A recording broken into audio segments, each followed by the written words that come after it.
আমার এই ভিডিওটা যারা দেখছেন প্রত্যেককে আমার তরফ থেকে আসসালামু আলাইকুম। সামনেই রোজা মাস। আমরা রোজা রাখবো এই নিয়ত করেছি এবং যারা এখনও রোজা রাখবেন এই নিয়ত করেননি তাড়াতাড়ি নিয়ত করে নেন। রোজার ফজিলত এবং রোজার উপকারিতা নিয়ে আমি কয়েকটা ভিডিও করেছি যা ইউটিউবে রয়েছে, চাইলে আপনি দেখতে পারেন। হাদিস শরীফ থেকে রোজার ফজিলত এবং উপকারিতা নিয়ে আমি বর্ণনা করি এবং চেষ্টা করি সেটা ব্যাখ্যা করে দেবার। আজও আমি দুটো হাদিস শরীফের বর্ণনা আপনার সামনে তুলে ধরব। ভালো লাগলে আমার ভিডিওটা পুরোটা দেখবেন এবং আপনার পরিচিত মহলে এটি শেয়ার করে দেবেন যাতে তিনিও রোজার ফজিলত এবং রোজার উপকারিতা সম্বন্ধে জানতে পারেন আর বুঝতে পারেন। আর আল্লাহর রহমত হলে রোজা এবং ভালো কাজ করার তৌফিক আল্লাহ আপনাকে দান করবেন। একটা হাদিসে এসেছে, হযরত আবু হুরাইরা রাদিয়াল্লাহু তাআলা থেকে বর্ণনা করা হয়েছে, রাসূলুল্লাহ সাল্লাল্লাহু আলাইহি ওয়াসাল্লাম বলেন, রোজা ঢাল স্বরূপ। সুতরাং রোজা অবস্থায় যেন অশ্লীলতা থেকে বিরত থাকে এবং অজ্ঞ মূর্খের মতো কোনো কাজ না করে। কেউ যদি তার সাথে ঝগড়া ফ্যাসাদ করতে চায় অথবা গালি দেয়, তবে সে যেন দুইবার বলে, আমি রোজাদার।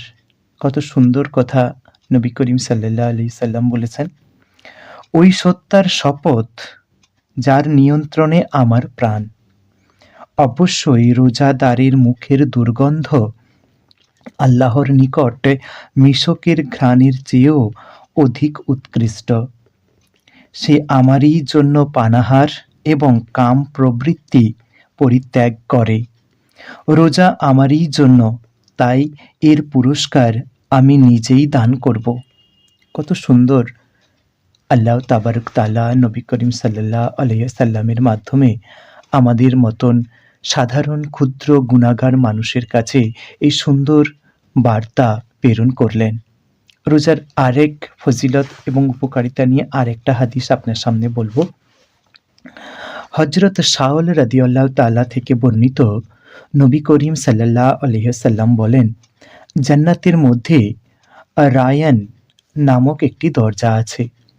এই দরজা দিয়ে কেবলমাত্র কিয়ামতের দিনে রোজাদার লোকেরাই প্রবেশ করবে। কত মর্যাদা না রোজাদার মানুষের! জান্নাতের একটা নির্দিষ্ট দরজা রায়ান, সেই দরজা দিয়েই প্রবেশ করবেন আপনারা। তাছাড়া আর কেউ এই দরজা দিয়ে প্রবেশ করতে পারবে না। ঘোষণা দেওয়া হবে, রোজাদার লোকেরা কোথায় তখন তারা দাঁড়াবে। তাদের ছাড়া আর কেউ এই দরজা দিয়ে প্রবেশ করতে পারবে না।